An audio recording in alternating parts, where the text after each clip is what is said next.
Bom dia, boa tarde, boa noite. Está no ar a terceira edição do nosso Papo de Política. E hoje eu estou aqui visitando o Dr. Márcio Bittencourt na sua clínica, aqui no seu ambiente de trabalho. Já estamos aqui, Márcio, queria te agradecer muito por estar nos recebendo aqui. Você deve ter pedido umas 300 pessoas hoje, uma correria danada. Mas queria te agradecer aqui por participar do nosso programa aqui. André, bom dia, boa tarde, boa noite.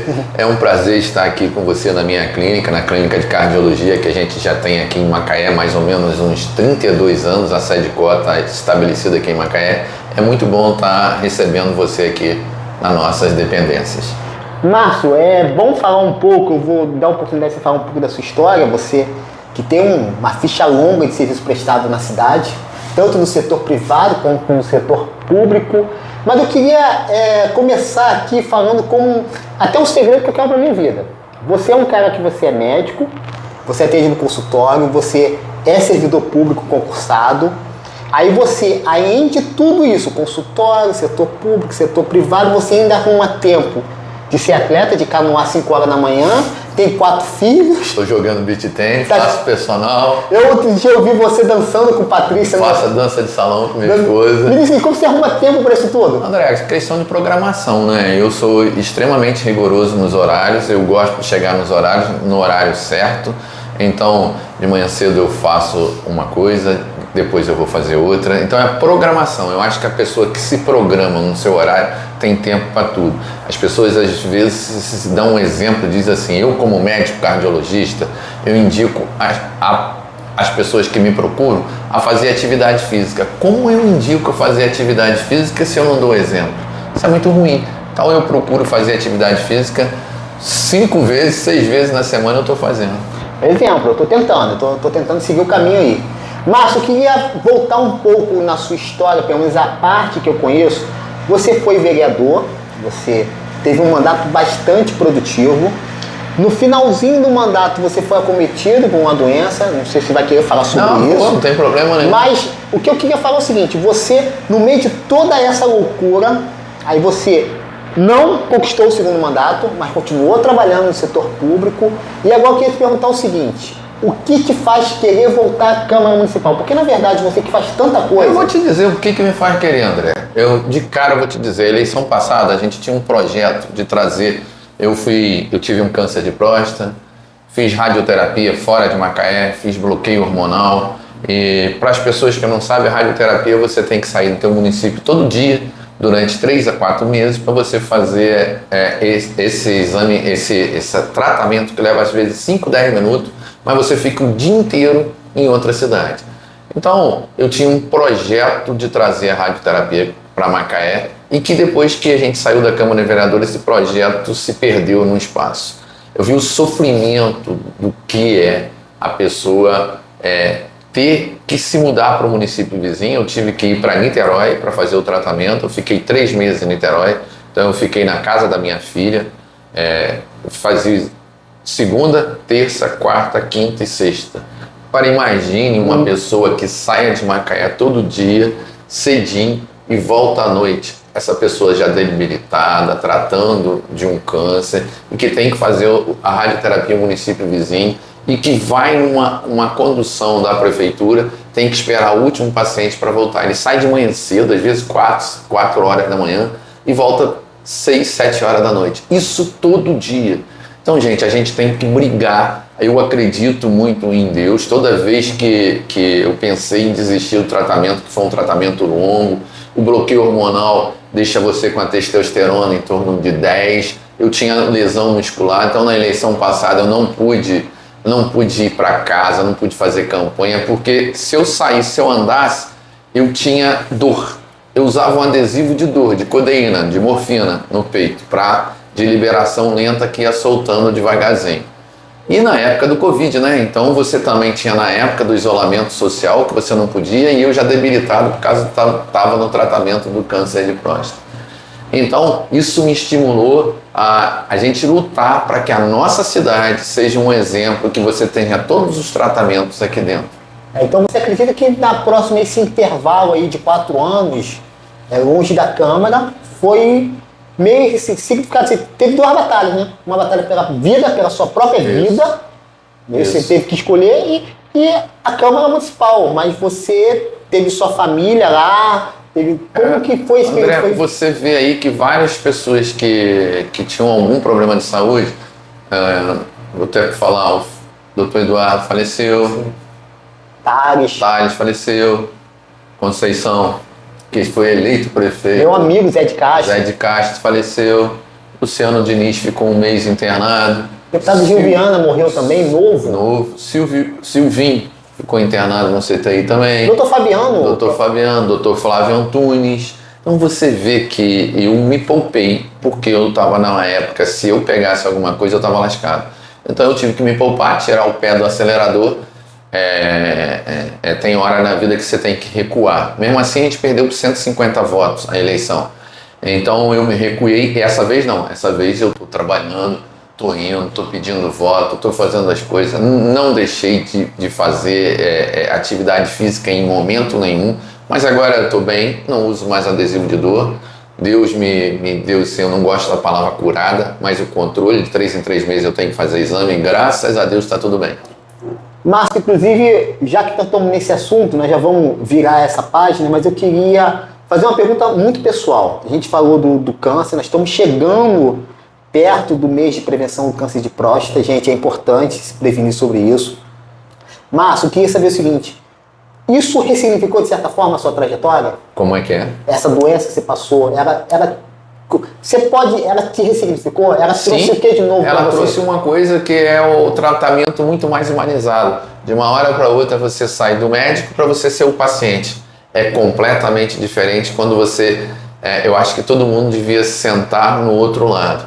Pô, você imagina, André, quando eu tive que sair do meu município para ir para o município vizinho, enquanto eu estava fazendo numa máquina radioterapia, esperando, eu tinha um paciente com câncer de esôfago, um paciente com câncer de mama, um paciente que esse mês ele estava ali, mas o câncer pulmonar, no outro mês ele já não estava mais, porque ele tinha falecido, e você tratando. Você passa a ver uma vida completamente diferente, de uma maneira completamente diferente do que eu via antes. Exatamente.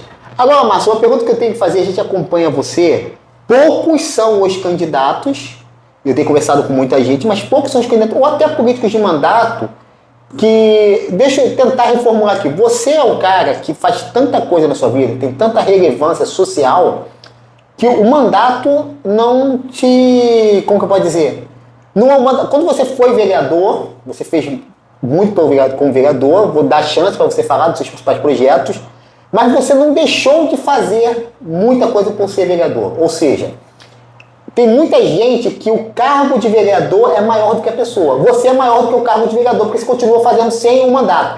Queria que você falasse o seguinte, com o mandato agora, nesse segundo mandato, caso você conquiste, você teve o primeiro, teve esse intervalo, até para cuidar de si próprio. Na eventualidade do segundo mandato, o que você pretende fazer? Eu pretendo fazer o que eu fiz no primeiro. Eu fui um dos vereadores com mais autoria de leis no município. A gente tem projetos a fazer em Macaé, uma creche do idoso, que eu acho que é uma coisa fundamental, a radioterapia em Macaé, distribuição de medicamentos. Você vê hoje que a prefeitura faz um programa de castração, mas as pessoas que não têm condição saem com uma receita na mão, mas quem não tem condição de comprar o analgésico para o seu animalzinho, comprar o antibiótico, o cachorrinho sai dali, foi castrado, se você ganha uma receita na mão, e o que acontece? Se você não tiver dinheiro, parceiro, você não vai comprar o remédio que você vai dar um conforto ao animalzinho. Então, o que eu queria dizer para você? A gente quer montar uma farmácia popular para as pessoas, para os animais, para uma farmácia popular para os animais, que eu acho fundamental que a gente consiga que saia dali com uma receita na mão, não só com a receita, mas saia com o remédio na mão. Então é fundamental, sabe, André, que a gente... Eu vejo assim, que tem vários vereadores que você pergunta assim, candidato a vereador, você quer ser vereador para quê? O cara não tem proposta, ele não sabe o que ele quer, não. Eu estou dizendo para você, eu tenho proposta, você vê que hoje eu estava conversando lá com o doutor Sérgio Pina, e uma das propostas que a gente tem que levar, você vê, mamografia em Macaé tem uma fila de espera, você vai entrar aí, você tem a rede credenciada, uma rede particular que pode dar esse suporte se a prefeitura não consegue cumprir com todos os exames, você pode dar um aporte. Dar um aporte igual faz no Hospital São João Batista, que tem um aporte. Então você tem, por exemplo, cintilografia. Cintilografia é um exame que hoje em dia poucas pessoas fazem. O município tem um prestador de serviço só e que está em breve, ele falou que se tiver assim vai parar. E é uma coisa fundamental para o estudo do câncer. E aí o que a gente tem que fazer? A gente tem que dar um aporte na tabela para ele não parar de trabalhar. Porque quem sofre é quem não tem condição de pagar esse exame ou quem não tem convênio. Exatamente. São Paulo teve uma experiência muito interessante. No governo do Dória como prefeito, ele teve não lembro exatamente o nome do projeto, mas era muito interessante. Ele chegava nas clínicas credenciadas e comprava o horário ocioso da clínica. Então, é o seguinte, você atende até que horas? Ah, meu laboratório faz 6 horas, então eu vou te contratar, irmão, de 6 da noite a 6 da manhã. Vão virar à noite. E faria o viradão da saúde, fazia esses projetos. E aí tentando as filas. Muita gente fazia... Mas é o que é. Você tem uma rede aqui em Macaé que não é credenciada, uma rede estruturada que tem exame, tomografia, ressonância, mamografia. Tem vários laboratórios em Macaé. E você vê, às vezes, uma fila de espera da prefeitura de 1 ano, 2 anos. Você imagine um paciente com câncer tendo que esperar 1, 2 anos. Morre, não tem... Então, é um dos objetivos que eu tenho. Não é justo que eu, que tive direito, que eu tenho um plano de saúde, que fui fazer as coisas, estou aqui bem e tudo mais. E que outra pessoa, no mesmo caso meu, se lasque porque está demorando para fazer a cirurgia, está demorando para fazer o tratamento e tudo mais. Isso não é justo. E dinheiro tem, né, Márcio? Nós temos um exemplo aqui. Na realidade, André, eu vou ter que dizer para você. Eu costumo dizer que isso é gestão. Eu fiz 2 anos de gestão empresarial com ênfase em saúde na Fundação Getúlio Vargas. Na realidade, quando a gente dirigiu o HPM ganhou um prêmio de gestão, porque você vê que poucos dirigentes nossos, não adianta você botar uma pessoa para ser secretário de saúde, secretário de um HPM, se ele não tem conhecimento de gestão pública, gestão empresarial para tocar alguma coisa. A pessoa tem que se preparar. Você vê que agora é muito interessante, a ANS hoje, para uma pessoa dirigir uma Unimed, dirigir um plano de saúde, ela tem que ter curso de gestão. Você tem que ser preparado para poder estar num lugar. Faz sentido. Inclusive, o melhor, na minha opinião, Raza, que o melhor ministro da saúde que nós tivemos foi o Serra, que não é médico, é economista. Mas era preparado. Inclusive, a lei do genérico aí, gente, que ajudou tanta gente, foi concebida no ministério dele. Então, o cara tem que entender porque o cara vai comprar. Porque as pessoas não entendem, né, Márcio? Que às vezes a falta de um sabão pode provocar uma infecção hospitalar que vai matar um paciente. Sim. E não precisa ser médico para saber isso. Sim. Acho que... Falta gestão. Dinheiro é uma coisa que é o que a gente diz. Você pode ganhar 20, 30 mil e o outro cara do lado ganhar 3 mil. O cara que ganha 3 mil, ele gasta 1.500 no mês. Você ganhou 20 mil, você está gastando 30. O que vai adiantar? Não vai adiantar nada. Você vai quebrar do mesmo jeito. Tem que ter gestão. É gestão em casa, gestão para você administrar um órgão público.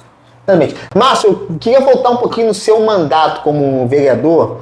E você tem alguma lei ou algum projeto que você destaca como um legado que você defende? Fala assim, eu fui lá e fiz isso. Eu vou te dizer 2 legados. Olha, preceptoria. Preceptoria foi um legado que eu fiz que hoje, com orgulho de dizer, minha filha faz residência em Macaé. E a residência médica existe na cidade de Macaé, por causa da lei da preceptoria. A lei da preceptoria permite que os profissionais da prefeitura deem aula e eles são estimulados porque ele tem uma redução na carga horária de 30%. Então a gente pode dizer que hoje a gente em Macaé tem residência em clínica médica, tem residência em anestesia, tem residência em ortopedia, tem residência em obstetrícia e ginecologia, tem residência em médico de família. Hoje em Macaé, essa lei que a gente fez, eu fui até elogiado pelo presidente do CRM do estado do Rio, porque não existe outra lei no estado do Rio, um município que tenha em Macaé uma lei de autoria nossa da preceptoria. A preceptoria não é só médica, é uma preceptoria, agora vai abrir uma faculdade odontológica que permite que profissionais profissionais que tenham vínculo com a prefeitura vão dar aula. Exatamente. Márcio, eu queria... Outra lei que a gente fez foi do ar-condicionado nos ônibus, André. A gente obrigou, às vezes as pessoas acham que a CIT é boazinha, que está botando ar-condicionado. Não, foi uma lei que nós demos prazo para a CIT cumprir e botar o ar-condicionado nos ônibus de Macaé. Quer ver outra lei, André? Que a gente fala hoje que é uma coisa fundamental. Guarda-mirim ambiental. André, o meio ambiente está aí sendo devastado e tudo mais. O município de Macaé, a gente criou uma lei para colocar 20 guardas-mirins ambiental para essas crianças começarem a ter uma noção ambiental e passando adiante, né? Esse legado. Legado. Márcio, eu vou fazer uma pergunta que ela se tornou meio padrão. Eu tenho... Esse programa é legal, gente, que esse programa está dando oportunidade. Eu estou fora do meu estúdio, eu estou aqui no consultório de Márcio, eu estou visitando as pessoas na casa dela, no lugar de trabalho. Então, realmente quem eu quero entrevistar, realmente quem eu tenho apreço. E você cai num lugar comum que eu entrevistei alguns candidatos, que é o seguinte: você foi vereador, eu acompanhei, eu vi o seu gabinete de perto, seu gabinete, todo mundo que estava no seu gabinete trabalhava, todo mundo tinha alguma qualificação técnica para estar ali, e isso produziu algumas leis que você está falando aí. Teve a produção legislativa. E você não é um cara comprador de voto. Você não tem, você tem trabalho social, você investe no esporte, investe em projeto social, investe em mais coisas, mas você não compra voto. Como que um candidato que não compra voto, que não é o de dar o churrasco, de dar a telha, ou de fazer um jeitinho qualquer para dar alguma vantagem em troca de voto, como conseguir ganhar a eleição, furar esse bloqueio das pessoas que estão falando aí que vão gastar 3, 4, 5 milhões na rua? Cara, é difícil, é complicado, mas a minha palavra é assim: preciso da sua ajuda. Preciso da sua ajuda para multiplicar os votos. Hoje a gente não tem ninguém na área da saúde na Câmara de Vereadores. Você vê que não tem um médico, não tem um dentista, não tem um enfermeiro, não tem um biólogo, não tem ninguém na área de saúde. Você sabe que o orçamento municipal, o prefeito encaminha a lua para os vereadores, para a Câmara de Vereadores. E quando chega a lua lá, o que acontece? Você sabe que a verba pode ser tirada de um local e ser agrupada em outro local. Gente, a gente precisa de pessoas esclarecidas, de bom conhecimento, porque na hora que falta saúde, falta tudo, André. No sufoco falta tudo. Tem que ter uma comissão, né? A comissão de saúde não ter nenhum médico, nenhum técnico, nem médico não, gente. Não, um médico, um enfermeiro, ninguém que entenda de saúde. Ninguém preparado, André. E nós estamos falando do orçamento, né, Márcio? Orçamento da Lua. Lua é o orçamento municipal, para quem não sabe o que é. E se a gente for falar só de saúde, o orçamento da prefeitura de Rio das Ostras, nossa vizinha aqui, bateu o recorde de orçamento histórico. Rio das Ostras bateu 1,2 bi, 1 bilhão e 200 milhões de orçamento. Rio das Ostras está comemorando, nunca teve tanto dinheiro. A gestão é ruim, mas o município nunca teve tanto dinheiro. Vou contar um dado aqui para você que está nos assistindo. O orçamento da saúde de Macaé é maior do que o orçamento da cidade de Rio das Ostras. O orçamento da saúde de Macaé é maior do que o orçamento da cidade de Nova Friburgo. O orçamento da saúde de Macaé é um pouquinho, mas é maior ainda que o orçamento da cidade de Cabo Frio. Para você ver o tamanho do que nós estamos falando de uma cidade chamada Saúde de Macaé. Então, às vezes, se está faltando um sabão aqui, um exame ali, uma consulta ali, é porque esse orçamento não está sendo devidamente fiscalizado. Isso conversa muito bem com o que você está falando, né? Isso é gestão. Eu não estou dizendo isso, mas se chama gestão. A gente tem que ter gestão. Tudo você tem que ter gestão. Exatamente. Márcio, considerações finais, esse papo é bastante rápido. Você tem mais paciente para atender, eu estou aqui atrapalhando a sua agenda de consulta. A sua secretária deve estar louca para mim jogar comigo. Mas eu queria dedicar esse minuto final que você faça a sua defesa. Eu sempre deixo as pessoas que são candidatos, que estão conversando com a gente, falam: gente, vou te dar esses minutos finais para que você olhe para a Câmara e defenda o seu voto e diga o seu número primeiro e por que a pessoa que está olhando, principalmente. E eu vou voltar aqui, por que eu faço sempre essa pergunta? Porque as pesquisas indicam que, em média, 43% da população chega no dia da eleição sem saber que vai votar para vereador. Chega indecisa. Isso justifica esse mar de santinho que a gente vê na rua no dia da eleição, esse mar de gente tentando comprar voto, porque as pessoas realmente chegam indecisas. Então, o que você diria, Márcio, para esse eleitor indeciso? Meu nome é Márcio Bittencourt, meu número é 43001. Vote certo. Vote com quem tem proposta. Nós temos proposta de trazer a radioterapia para Macaé, nós temos proposta de descentralização das farmácias, nós temos proposta de incentivar o jovem aprendiz na nossa cidade. A gente tem que estender o horário da creche escolar, porque as mães às vezes saem 5 horas do serviço, a creche quer entregar a criança às 4 horas. A gente tem que estender o horário da creche escolar. A gente tem que ter uma central de distribuição de remédio melhor, para que não falte remédio para as pessoas. Então, gente, no dia 6 de outubro, vote Dr. Márcio Bittencourt, 43001. Vote certo, vote consciência. Muito obrigado. Então é isso aí, gente. Está encerrado mais um Papo de Política. Voltamos em seguida com mais um papo, sempre com pessoas de bem. Muito obrigado, Márcio. Obrigado a quem nos assistiu. Siga o nosso canal aí e até a próxima, se Deus quiser. Tchau, tchau.